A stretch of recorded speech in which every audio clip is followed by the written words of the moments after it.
Assalamualaikum warahmatullahi wabarakatuh. Perkenalkan, nama saya Putri Andriani. Saya dari STEBI Global Mulia Cikarang, Prodi Ekonomi Syariah.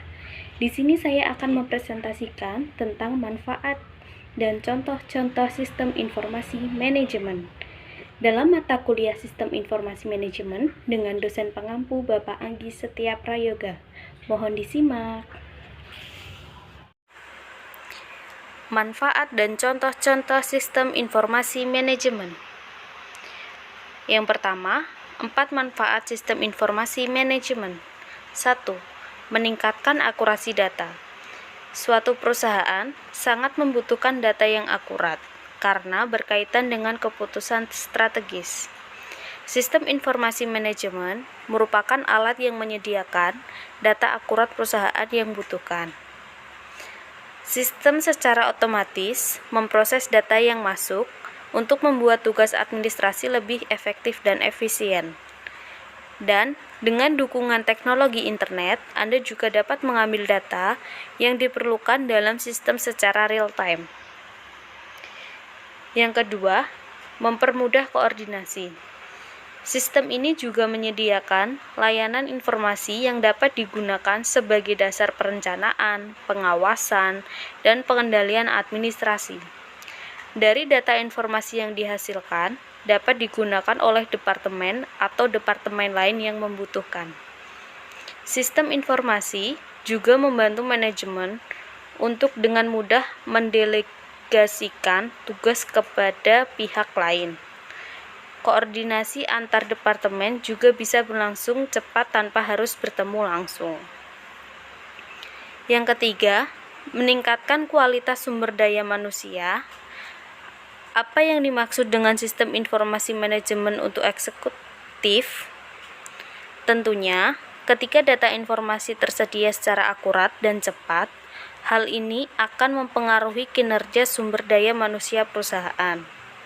Suka atau tidak suka, sumber daya manusia yang menggunakan sistem ini harus menyesuaikan sistem kerja mereka dengan kemajuan teknologi. Dengan sumber daya yang berkualitas, tentunya akan mempengaruhi kemajuan perkembangan bisnis Anda di masa yang akan datang. Yang keempat, mengurangi biaya operasional. Jika sistem informasi manajemen telah bekerja untuk perusahaan Anda, sistem ini akan membantu meminimalkan adanya kesalahan manusia.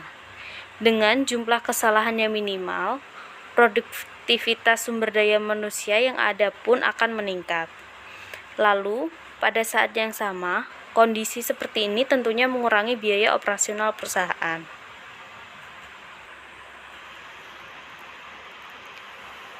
Contoh penerapan sistem informasi manajemen pada bisnis. Yang pertama, Enterprise Resource Planning. Biasanya, perusahaan besar sering menggunakan sistem informasi manajemen ERP, namun sistem ini juga dapat digunakan dalam skala kecil, dalam manajemen dan dalam pemantauan terintegrasi antar unit bisnis, umumnya menggunakan ERP. Supply Chain Management. Sistem ini sangat bermanfaat bagi pihak manajemen karena dapat membantu mengintegrasikan data seperti manajemen pasokan bahan baku dari pemasok, produsen, pengecer, hingga konsumen tingkat akhir. Pengguna sistem supply chain management dapat mengelola produk dan material secara akurat dan didesain untuk mengikuti cepatnya perubahan pasar. Anda dapat memperoleh perhitungan harga software enterprise. Yang ketiga, Transaction Processing System. TPS adalah sistem informasi manajemen yang berguna untuk memperoleh data dalam jumlah besar atau transaksi multiple dan rutin. Program ini banyak digunakan dalam pengajian dan manajemen persediaan. Yang keempat, Office Automation System. Aplikasi ini bermanfaat dalam mempermudah komunikasi antar departemen dalam suatu perusahaan dengan mengintegrasikan server komputer untuk setiap pengguna perusahaan. Sebagai contoh yaitu pengguna email untuk berbagai kegiatan di perkantoran setiap harinya. Yang kelima, Knowledge Work System. Sistem ini mengintegrasikan suatu pengetahuan baru ke dalam entitas atau organisasi atau unit. Yang keenam, Informasi Manajemen Sistem. Membantu mendukung berbagai tugas dalam organisasi setiap menganalisis pengambilan suatu keputusan. Sistem ini juga dapat mengintegrasikan berbagai fungsi informasi dengan program komputer seperti belanja elektronik. Yang ketujuh, Decision Support System.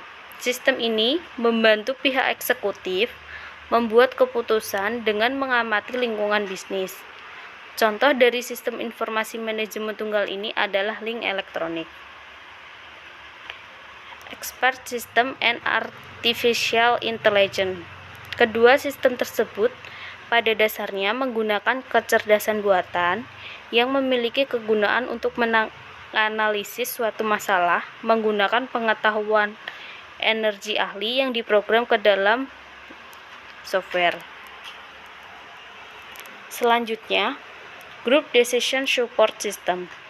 Bila sistem sebelumnya untuk menganalisis masalah, sistem ini ialah untuk mencari solusi dari suatu permasalahan melalui pengumpulan pengetahuan dalam suatu kelompok, bukan per individu. Biasanya berbentuk kuesioner, konsultan, dan skenario. Contohnya seperti e-government. Executive Support System. Sistem ini membantu manajer untuk berinteraksi dengan lingkungan perusahaan melalui grafik dan alat bantu komunikasi lainnya. Kesimpulan dari presentasi kali ini adalah sistem informasi manajemen memiliki beberapa manfaat dan fungsi penting secara khusus dalam suatu bisnis. Dengan demikian, sistem ini mampu memfasilitasi pekerjaan dan pengambilan keputusan secara efektif dan efisien. Untuk mendukung sistem informasi manajemen, harus ada sejumlah besar personel yang andal dan keterlibatan manajemen diperlukan dalam partisipasi manajemen dalam perencanaan sistem. Sekian presentasi dari saya. Apabila ada kesalahan, saya mohon maaf. Semoga apa yang saya sampaikan bisa menjadi manfaat bagi kita semua. Wassalamualaikum warahmatullahi wabarakatuh.